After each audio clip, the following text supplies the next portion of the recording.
guys, I'm Kerry. In this video, you'll be learning all you need to know about the present perfect tense.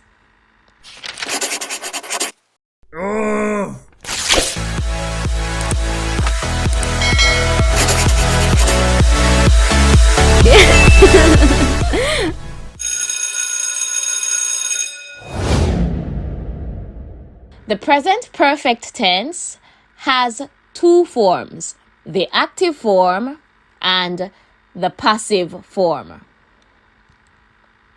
The present perfect tense in its active form is created by using has or have plus a past participle.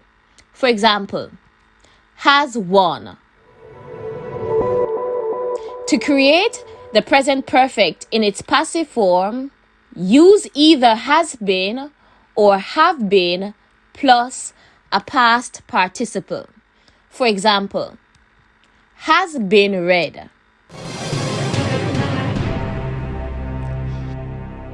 The present perfect tense.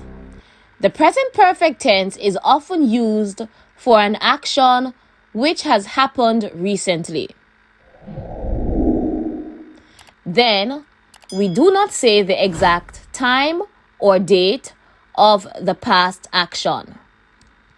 If we want to say the time or date, we have to use the simple past tense and not the present perfect tense. For example, wrong version of the sentence. Thank you for your gift, which I have received yesterday. Oh no!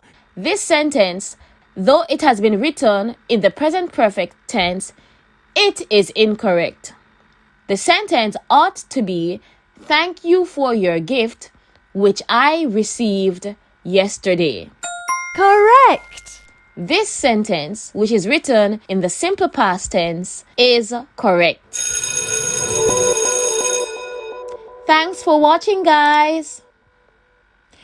If you benefited from this video, please like, subscribe, and share, and I'll see you in the next one. Until then, stay grammarous. Bye, bye, bye.